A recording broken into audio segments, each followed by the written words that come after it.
Welcome aboard. It is Sunday night. It's time for Icbch TV. I'm really glad that you're here tonight. In fact, I'm actually glad that I'm here tonight. Last week, I actually had an interesting thing happen to me last week. I said I was sick, but it was beyond sick. And I'm going to share with you what happened. I think there's a valuable lesson for all of us. In fact, Aaron Little asked me if I would make sure I shared this with everybody because as a sports coach, he thought it was important as well. By the way, below the video feed, you have a chat box, and you can chat in the chat box. You can change your name. You can say hello and who you are, and that would be just great. By the way, above the video, you'll actually find a link for a class I'm going to be doing on January 27th, and I hope that you're a part of that. It's called The Power of Direct Hypnosis, Changing the Structure of the Subconscious Mind. I'm looking forward to that class. Direct hypnosis has a long history, and I am looking forward to spending some time sharing with you some of my thoughts on direct hypnosis and how we can use a four-step process of direct hypnosis to truly transform our clients' lives. So it's great to see a bunch of people here in the chat room already, a couple of guests, John Kelly, Eli Patterson, Aaron Little, Brian, a few other folks. You can change your nickname to your real name if you want to. Just click on where it says guest and change your name, and you can feel free to chat. And I guess I'm saying this, but if you're not seeing the video, you're not hearing me say this, but refresh the page. I changed the link right at 8 o'clock, so let me type that in the chat box. Refresh the page. The video feed is live. There we go. So I've now typed that in there. So anyway, I'm really glad to be here, though, especially after last week. So let me share with you what happened. I said I was sick in my post, or actually in my post, I said I was under the weather. And I really thank people for their concern or compassion and some of the well wishes I got from people. But let me tell you what happened. Because I had foot surgery scheduled this week and I wouldn't be able to walk around and get around too much because, well, I have a giant heavy boot on my foot after foot surgery, I decided what I would do was spend my weekend in Las Vegas because I love Las Vegas and everybody knows that. So I flew to Las Vegas on Friday morning. And my buddy, who is a anesthesiologist, picked me up at the airport, drove me back to his house, and I was going to be staying at his house. And he went to yoga class in the afternoon, and I decided I wanted to go to the Korean spa. Okay, there's actually a legitimate Korean spa, family place. You can bring your mother there if you want to. They're in Las Vegas. It's not nearly as cool as the one in Chicago or New York or Dallas, but hey, it's better than no Korean spa. So I sat in the hot tub and it felt great. I sat in that hot tub for about 30 minutes and it was hot and it was wonderful and it felt fantastic. And then I got out of the hot tub and got dressed, drove over to my friend's house again, and we all went to dinner that night with a friend of ours. And halfway through dinner, I said, "Boy, I just don't feel good. I think I'm getting a cold or something, getting sick." And we said, "Wow, man, hope you feel better." And my buddy who I was staying with said, "Sure hope you're not sick at my house." And so we went back to his house and I went to sleep, and I didn't sleep at all. I had the chills. I was uncomfortable. I was miserable. When the sun came up in the morning, I woke up, but I still felt like I hadn't slept. And I felt really, really sick, sicker than I've been in a long, long time. And so I just laid there sick in bed thinking to myself, wow, I'm sick. And then I realized I wasn't sick at all. I was dehydrated. Now, I'm sure you've heard the stories, politician or actor or actress, they have checked into the hospital because of dehydration, right? And you're always thinking, right, they're just trying to avoid something.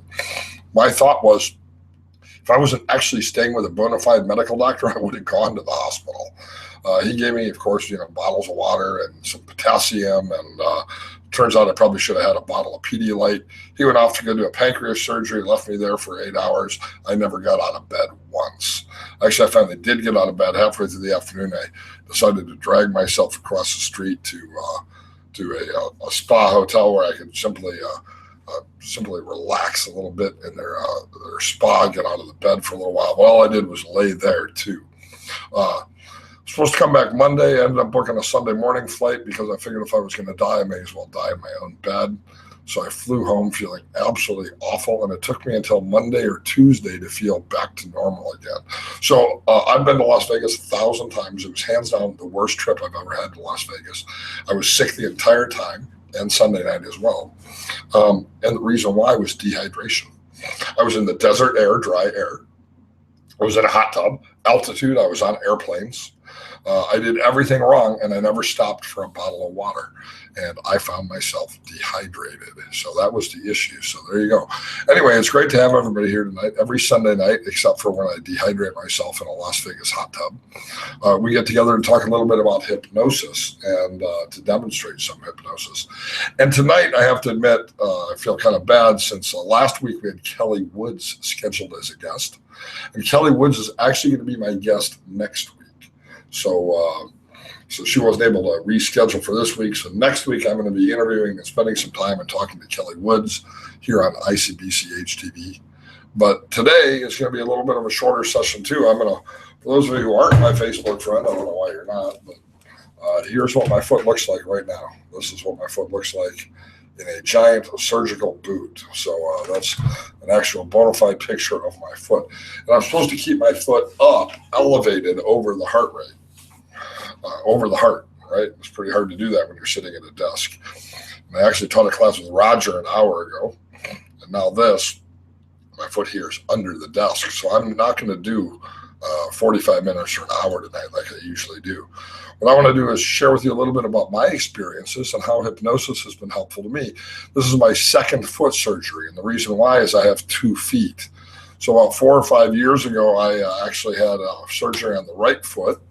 And the doctor was amazed at how quick I healed. And I have to say that a big factor in my healing was not only being healthy, but also a good doctor, but also the fact that I used the techniques of self-hypnosis to facilitate healing throughout that process of recovery. And I've been doing the same thing. In fact, Kelly Woods was kind enough to share with me a couple of her MP3s, and she gave me a couple of them that have been awesome, and I've been listening to them over the last couple of days. So I had my foot surgery on Thursday.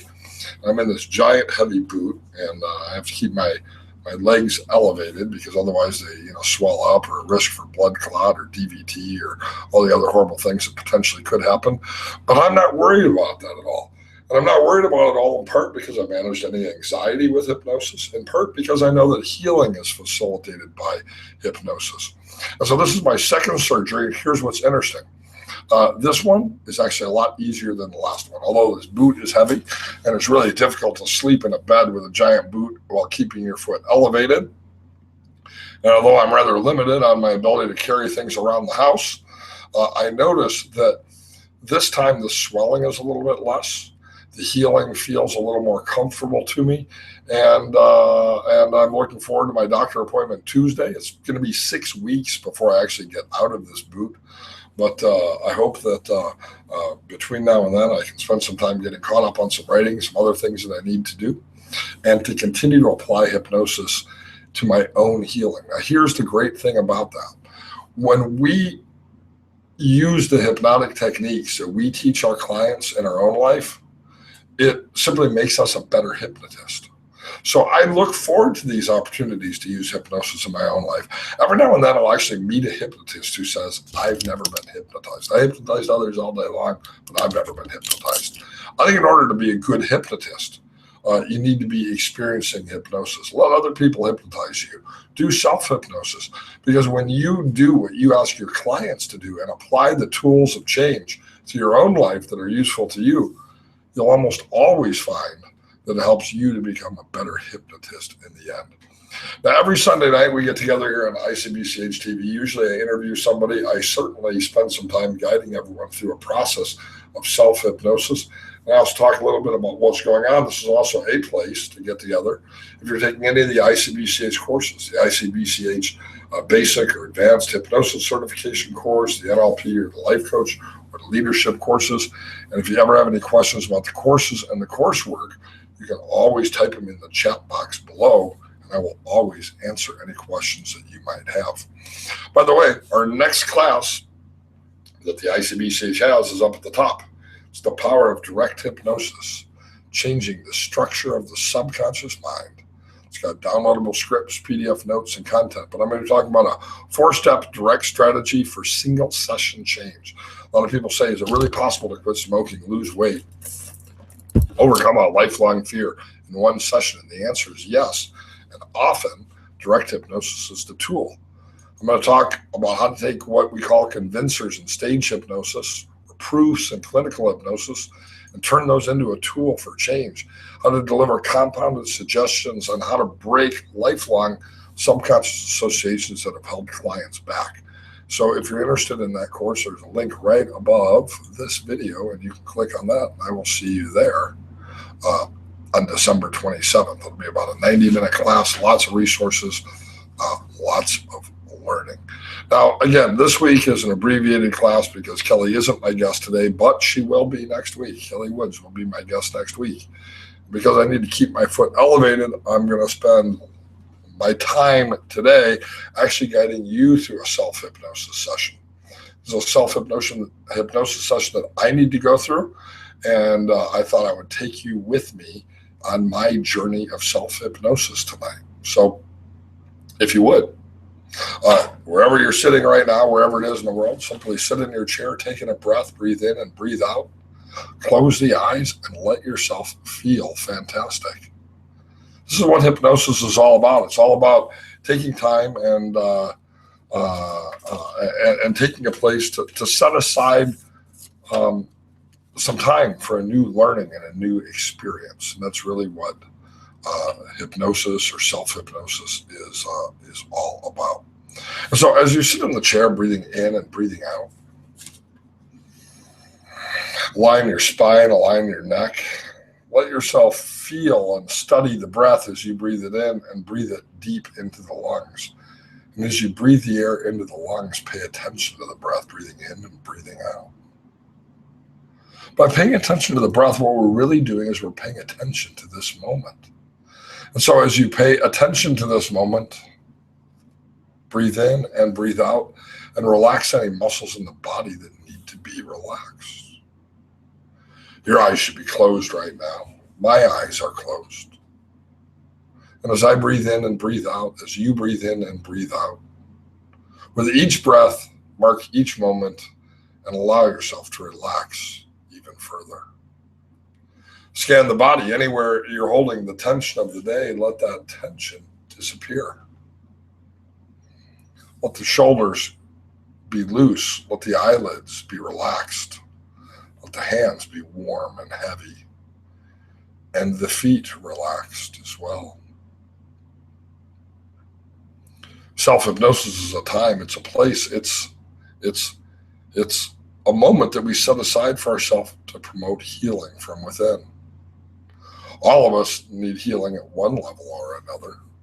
Perhaps it's something acute like a surgery that's recently taken place, or maybe an old wound, or simply the effects of aging or neglect of proper nutrition or exercise. As you continue to relax, recognize that the body is an incredible machine created for peak performance. It's not natural for us to be slumped in a couch out of energy and unable to move. What's natural is for us to move and to be free and to experience health and wellness. And our bodies have a remarkable ability, not unlike a lizard, which seems to be able to regenerate a tail if it gets lopped off, although we don't have a tail and we won't be regenerating one.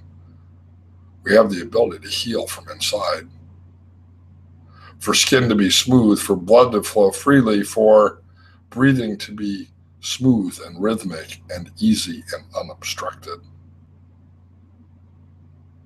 And in this time, in this place that you've set aside for learning, with each breath and each number, allow yourself to relax even further.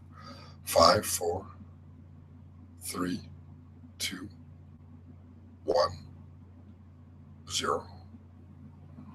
All the way down now, completely relaxed. That place we call hypnosis, that place of awareness of our body's ability to be the remarkable machine that it is.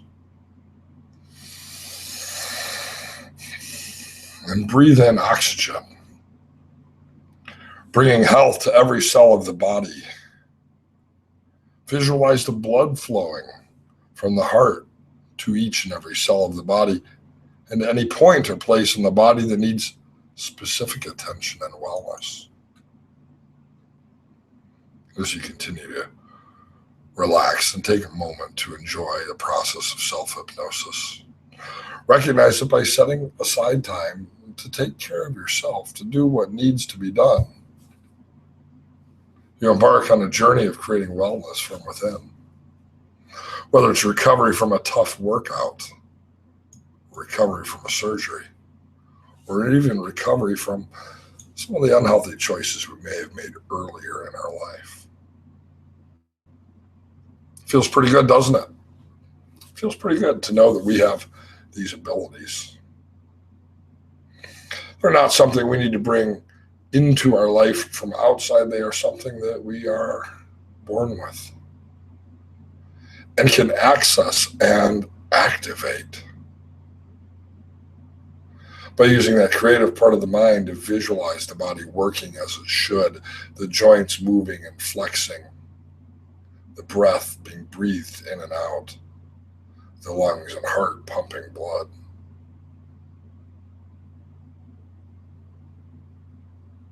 The state that you've created feels pretty good, doesn't it, right now? But the great thing about hypnosis is it's not just for right now. You see, any state that you've created in this short time already is a state that you can take with you, if you will, to go. You can take it with you anywhere and access it at any time in any place. So pay attention to how you feel right now, both emotionally and even physically. And over the next hour or two, or next day or two, or even the next week or two, anytime in any place, it's important for you to access this resource state we call hypnosis. Simply breathe in and breathe out. Close the eyes for a moment and bring yourself back to this place, allowing your body to heal and your mind to think and your heart to love and feel fantastic. And of course, if there's anything either known or unknown keeping you from reaching your greatest level of potential, at this moment, you can allow that to simply rise up out of you like steam from a teapot, leaving behind a body that's healthy, a mind that is strong, and emotions that are balanced and well. And in a moment, I'm going to count from 1 to 3. And when I do, be ready to open the eyes. 1, breathing in a breath of fresh air, letting that oxygen fill the lungs, bringing healing oxygen to every cell of the body. 2, stretching out any muscles that need to be stretched, letting the body work and move. And 3, opening the eyes, feeling fantastic and ready for the rest of the day. If your eyes aren't open yet, take in a deep breath. Open the eyes, feel fantastic. Or as John Shimon says, 1, 2, 3, wakey, wakey, eggs and bakey. Although eggs and bacon are really good for you. But anyway, here's a short self-hypnosis session. I was going to spend some time doing self-hypnosis tonight, so I thought it would be great to bring you on my journey with me. So I covered the screen so I could actually close my eyes and go into the process as well. But it's been great sharing that with you. Again, normally we take about 45, 50 minutes every Sunday night to practice hypnosis, to learn about hypnosis. Usually I interview somebody. Tonight, since I'm actually recovering from surgery, it's a much shorter program, but Kelly Woods will be my guest next Sunday night. And my hope is that the time that you did spend tonight with me going through that process of self-hypnosis benefited you as much as your participation in that with me was of benefit to me. Again, every Sunday night we get together to share learnings, techniques, answer questions. No one's typed any questions. Ask me any question you want to, I'll answer it. And just to spend some time doing hypnosis. I'm sorry about last week and being under the weather or dehydrated. This week is the post-surgical recovery week. But next Sunday I will have Kelly Woods with me. And we'll be spending the full hour next Sunday night going through hypnosis processes and talking about hypnosis with Kelly Woods from Seattle, Washington. All right, guys, it's been great visiting with you. I wanted to make sure we had a chance to get together tonight, even if it was a short broadcast. I'm looking forward to seeing you in one of our upcoming classes or next Sunday. Bye now.